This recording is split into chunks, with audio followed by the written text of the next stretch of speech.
We are welcoming to the studio here Maria Robles and Gimmel Tillman.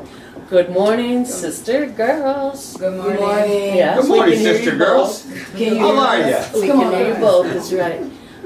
Welcome to Live from the Heartland. We've had other members of the family here All right. before, and that would be your dad. Your dad? Dad. Chicago Blues All-Stars, 23 Jimmy of my Lee Tillman. chromosomes. Such a wonderful time we Jimmy had Lee with him. Tillman. Yes. But this is different. Today we're covering your project, what you all are working with, which is No Adults Left Behind. Tell us what that is, and we'll listen. Hello, everybody. This is Maria. It's a pleasure being here. Thank you for bringing us out. Thank you for accepting our invitation. No Adults Left Behind is like a second family to us. Yes. Students who are lacking high school will have the opportunity to become a full high school graduate. Our vision is to attempt to lead a charge of previous nonprofit source of providing critical employment readiness, acceptance, and changing their lives for better. Okay, Yes. in your own words. So, okay, in our own words, because my sister, we don't say words like co-workers and stuff like that. Right on. My sister makes sure that she's my matriarch, we stay on track. Uh-huh. So that's what we do. We want to be the preeminent force in the city to make sure that people have a second chance to change their life. What an excellent idea, and how long ago did this start, the No Adults Left Behind program, school itself? Do you know how long ago? We've been in the community for over 5 years, helping students get employment readiness training as well as their high school diploma.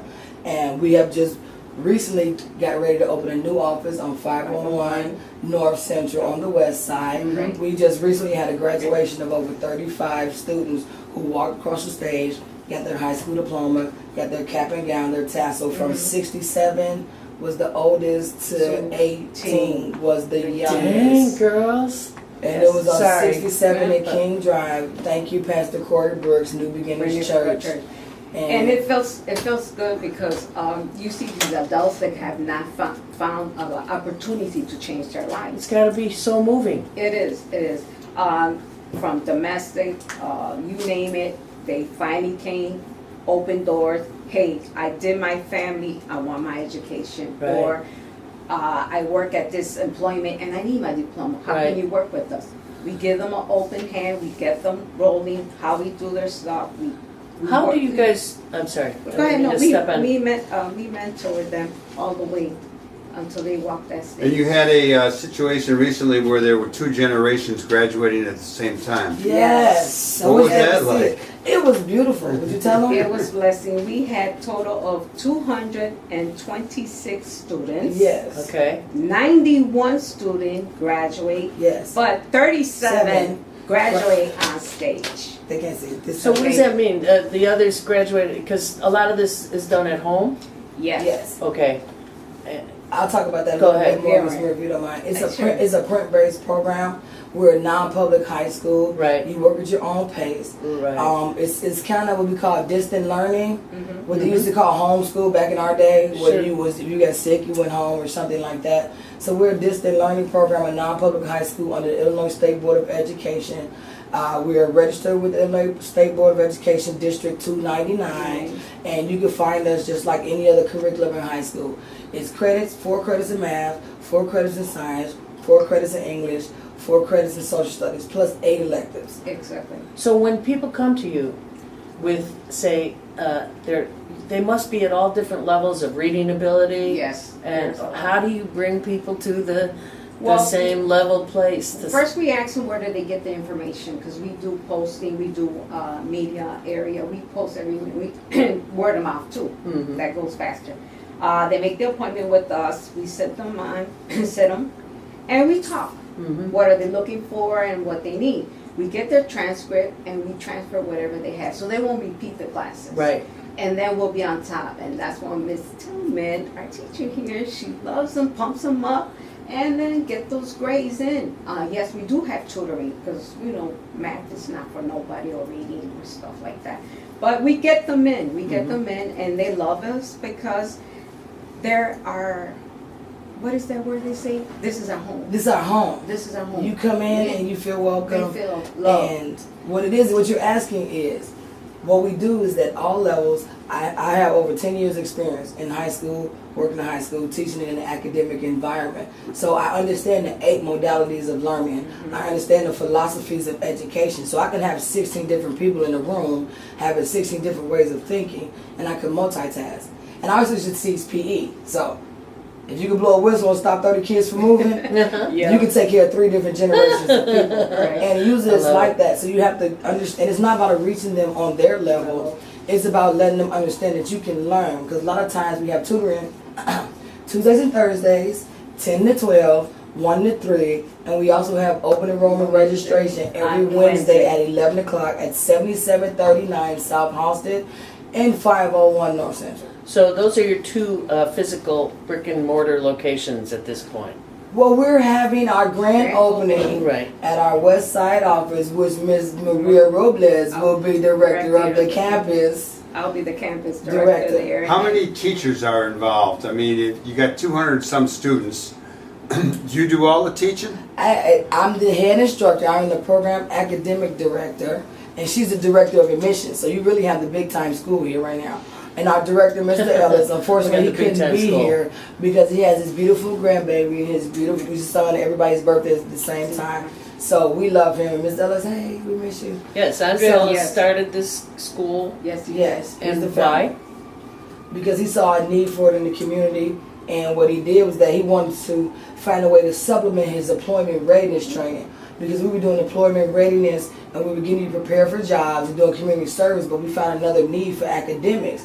And he just put his boots down on the ground. He said, "This is what we're going to do, and we're going to make our team strong, and we don't care who's See, going to that's stop brilliant. us." Yes. That's brilliant. And that's it. That he recognized where the hole was in Yes. people's lives, and what was And keeping them from being able building up to. the community with all these, this faithful thing. Yeah. Yeah. And so right now, I know that job placement is part of the program as well. It's called employment readiness training. Okay. It's not job placement. We help you Okay. with your resume.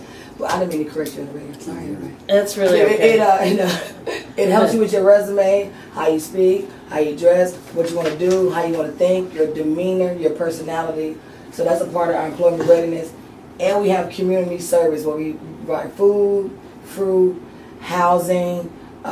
We help you with furniture, Dang. whatever you need. So we have a 3-tier Full program. service, full service. Yes, it's not just high school. That's one level: high school, employment, and social services.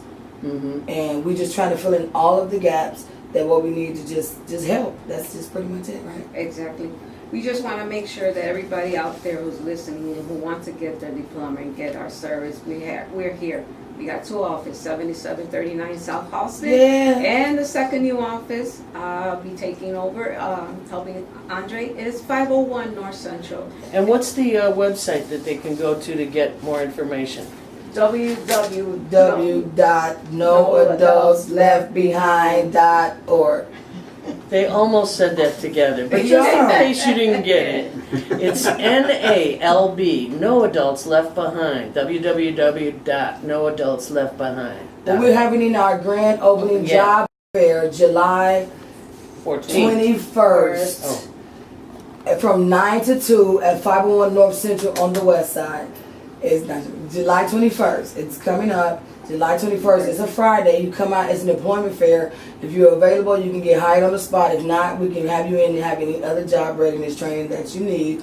And Ms. Maria would like to say something to her Spanish-speaking people out here so they know how you love them.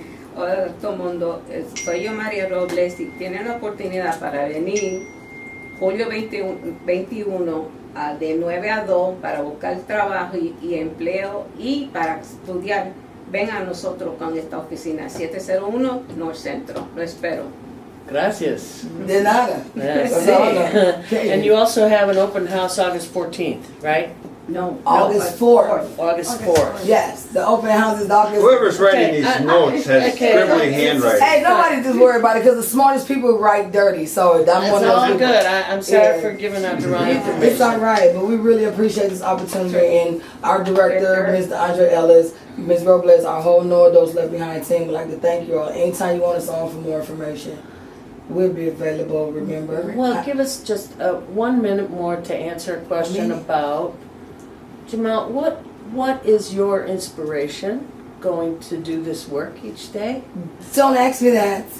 Why Look out the not? window. That guy over there? That guy over there. My motivation is. Oh, he's over there. He's over there. You can't tell my whole motivation and our whole motivation is the fact that we're doing work for free for other reasons. And when you come into an environment that you have an opportunity to help people and everybody has the same goal, it makes sense. That's Dr. Tillman. He's my doctor. I'm his professor.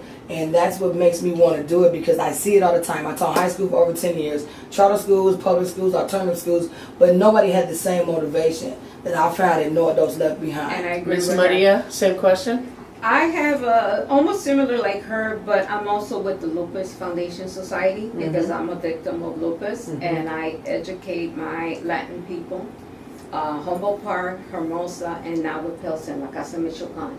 And Andre and myself, we saw a vision and we starting to from the bottom to the top, and I see a lot of love, enthusiasm on these students. They are motivated. They come. They still ask for us. Or I mean, it's so driving that I can't express it so much. It's just the love is there, and we need to get all these public people to know about us. Right. We had a comment. We had a comment at a meeting we had that if somebody said, "We have the car, but y'all have the drive." So think about Well, that. if Yeah. you were sitting in this room, you could feel the love, and it's really quite wonderful. And the last thing I will, before we go to Bill Page, you are working in neighborhoods that are beset by violence, gun violence right now, both in your south side and in your new location. Northwest side, yes. You are surrounded by people who are grappling with how to deal with this. Do you have any wisdom on it? Do you have any observations? Do you have any ways that you think there's hope? Well, there is hope. We have to, for us to stop the violence, you got to stand up for it and believe in yourself. You know, we got to work together to motivate your house, and you know, I mean, I don't know how to express it, but You're doing it, sis. You're doing it. But you have to be working together. It doesn't matter who you are, what you are. Our culture is the same. You gotta believe in yourself and work and keep going. So I'm really standing up strong for that. Thank you for saying that. Yes, Gimmel? I'm sorry. Something you wanted to add? Yes, I do. I want to add the fact that we don't have healing when it happens in our community. Right. You just send red tape, police, and the mayor. Yeah. You need people to sit there. You need clergy. You need psychologists. You need clowns and balloons for the little children. Thank you. To distract them. Nobody has a tent with a carnival. All we have is red tape, little bottles of liquor on the ground, and that doesn't help heal the community. Yeah. And so what you have to do is that you have to take away the visualization of the death and do the emotionalization of the life. And that's something that we're definitely involved in. When stuff happens, we need to be right on the corner. Exactly. Not standing there saying you shouldn't kill each other, but make the street fest a memorialization of life that people won't disrespect it ever again. And that was my whole thing. I just want to stand up. And Yeah. I went through that just the other day. Some of my friends who haven't seen me in a while, I went around and told me people had passed, and all I did was shook their hands and loved them and prayed and said something, gave their kids some candy, took them to the store, and it made it a whole lot better than just red tape and being on the news. Exactly. Life Amen. is too short. You might as well. Amen. enjoy it as much Amen as on you that. can. Amen. Amen. Amen on the amen. Bless your hearts. And no adults left behind. It sounds like exactly what's needed Yes. in so many ways. So And we're looking forward to grow. We're aiming for a third building, and that's what we're aiming for. Well, so the whole this school- is part of your home too now. Yes. Oh, Live from the yeah. heart. Thank you. So you Thank you come so back much. here and Ooh, 88.7. Yes. we'll keep track of your project. All right. together. Thank you. Thank you so everybody. much. Thanks for coming on. Thank you. Thanks for saying something, because I guess, I think we're gonna try and hear some music, and if Nolan can play some music, go for it. And we'll bring our next guest on, Bill Page. He's out of Chicago, but now out of Austin, Texas. Still nothing. I come back anytime. Stick around. We're gonna take a picture at the end. Yeah, we need to picture and stuff because my director Lynn, Lynn. tell him that I'm still getting a message. There's no sound. From Libman, how long ago? A minute ago. Keep on, I'm gonna leave y'all all this. All right, we got Roy Orbison playing. Sit down, my dear. How are you? Hey, my brother. Hi. You love me, but Sister, how you doing? I hug you. Oops, I'm sorry. Sorry, hug you, bear. Oh my God. Mwah. What? Nothing fabulous. Nice to see you. Hi, Bill. Good to see you. I'm Michael. Please How are you? understand I us. was reading your book last night. Please know we did all right. Spinning through it. It's a quick. Thank you. We'll come once a week. All right, let's go. All right, I'm gone. Okay. Just like me. Lynn, you're the one. You got to keep checking with him if we got sound or not. We have to proceed like we do ourselves. Just Yeah. roll. Do the What? show. Huh? Do the show. We're doing the show. No, What did you just say, Michael? I Anything? said let's just go ahead and Pretend like the whole world is listening. Show us go on. Stay in touch with Nolan until he gets it, because David Libman is sending me. Well, he'll tell us. Just keep Let's talk to each other now. Pretty woman. Hey, wait, since there's no sound, you can say With whatever you want. me. Get ready. All right, cause I need you. I love you. Oh, I'm sorry. We're on the air. That was Roy Orbison, and I think it was because our man Bill Page suggested we play that. I love it. Well, it's a great song, It and is. Roy Orbison it was the first record that I ever bought, the first 45 I ever bought. You know, with I my didn't- own money. I went into the turnstile in Skokie with my Aunt Margot, and that's the record I bought. Yeah, and Yeah, you nice. and you did get to interview him. I did. I went down to. It was the first time I was in Austin, Texas. Wow. Now I live there, but in 1980 they were making a movie down there. 80, 81. They were making this movie called Roadie. I don't know if you remember it. It was kind of a very obscure. Meatloaf was the star of the movie, and Hank Williams Jr. was in it, and Roy Orbison was in it. Blondie was in it. Alice Cooper was in it. And it's not a very good movie. I think it's Taylor Hackford who was the director. It was one of his Oh my gosh. first movies. And so I went down and interviewed him there. And then later, when I was working for Playboy magazine, I got to hire him to play a party at the Knickerbocker Hotel that we had for advertisers. And that was a great, that was a really fun event. You remind me that you worked for Playboy, and Yeah. I remember when you took me to a party, but it was pretty tame. But you had one of the things you had done was you had Do you hear set the disappointment in his voice? Wade Boggs Boggs he was playing for Boston Red Sox, I believe. yeah. You had him doing a photo shoot and some photographer taking batting practice. What was Exactly. that story? Well, that was David Meese. He was a photographer for Playboy, and we just came up with this stunt that he would go take batting practice. He was a big baseball fan, and he would go take batting practice with the Red Sox when they were playing the White Sox. And Wade Boggs would come to the Playboy studio and grab a camera and do a Playmate shoot. And the picture of Wade Boggs shooting Sandy Greenberg, the Playmate. I can't believe I pulled her name out of my memory banks you're there. a smart old guy. The picture of that ran around the world. I must have gotten 2,000 clips of that photograph. Well, It Bill, was, before you, after you had worked for Playboy, you took a tamer job. You were doing education. You were. the last 10 years of my writing career, I was in education. I worked for the CTU, Chicago Teachers Union. I did some stuff for the Chicago Alternative Schools Network, and then wound up out in the community college system out at Oakton Community College. You were which there was- for quite a while. Yeah, I was there for. I have 3 jobs that I had for 8 years each, and I think that's pretty. I think I'm pretty lucky. I think that's a good length of time to have a job. Yeah, we And- both worked at one joint for 36 years. I know, but not many people get that kind of that longevity. See, people seem to change a lot faster now. So I was reading your but book last Oakton night. was great. I was reading part of this You're book. right. Everything I know I learned from rock stars. Exactly. On Eckhart's Press, ECKHARTZ. Yeah, I like that. It's a Chicago press. Chicago, it's a Chicago publishing company. Rick Kempfer is a longtime radio guy, and his partner have started this company, and they've got about 30 books or so in their stable. So I And- recognize a bunch of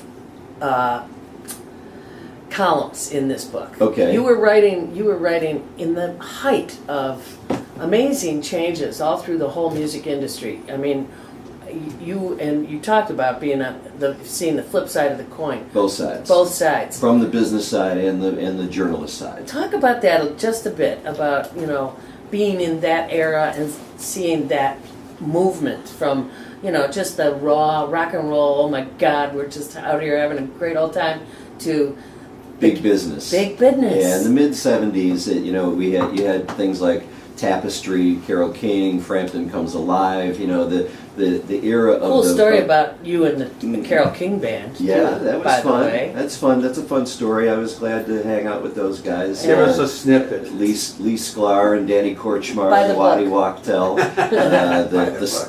That's my copy. those guys. Uh-huh. That is your copy. But yeah, the business was becoming a business. Yeah. And the big rock concerts, they were filling baseball stadiums now with rock fans and rock bands and bills, and the money was there to be made. So, believe it or not, I mean, when I got out of college and continued working for A&M, Mm-hmm. I was a college rep. I was making just a little bit of money, maybe $100 a week or something, if that. But I graduated, and they gave me this regional marketing promotion job at $50,000 a year salary in 1976. Now you Jeez can Louise. plug that into your conversion thing now and see what that kind of money You got is any of it today. left, Bill?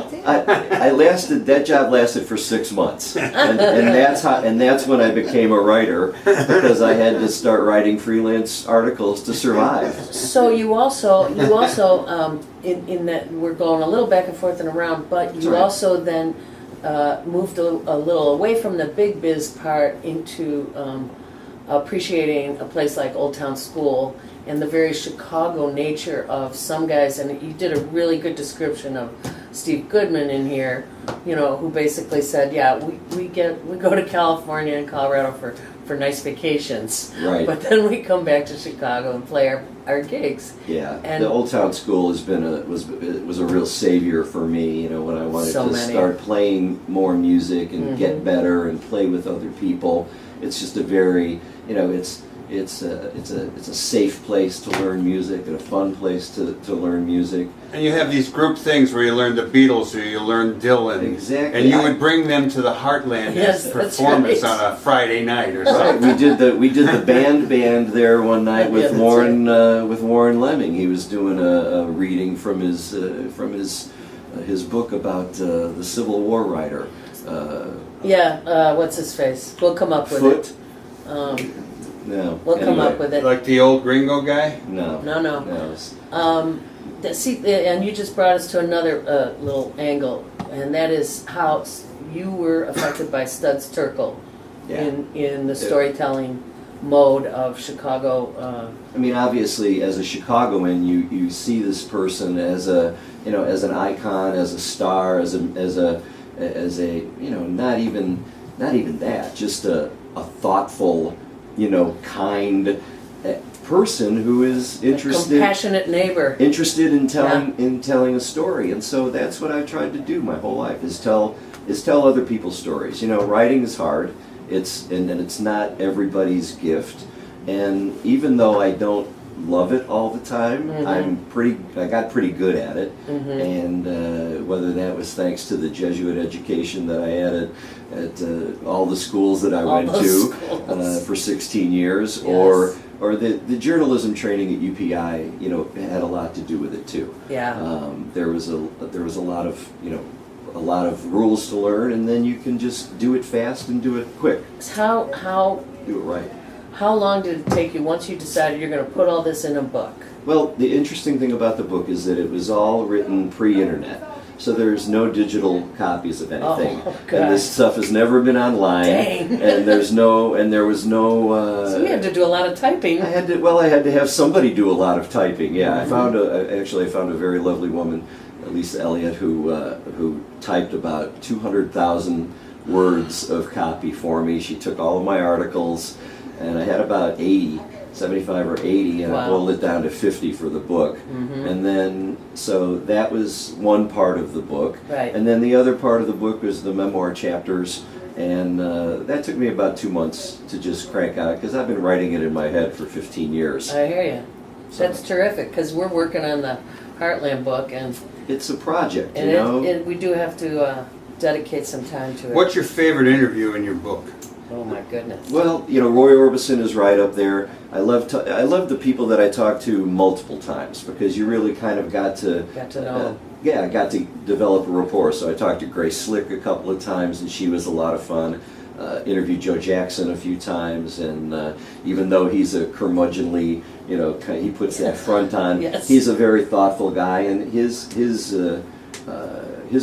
autobiography, his memoir, is one that I would recommend as a good music memoir, because he talks about a lot of the really interesting things that musicians go through, and his book ends right when his first album comes out. So you don't get the, oh, I'm famous and like I have to just, you know, I'll call out Pete Townsend and Neil Young.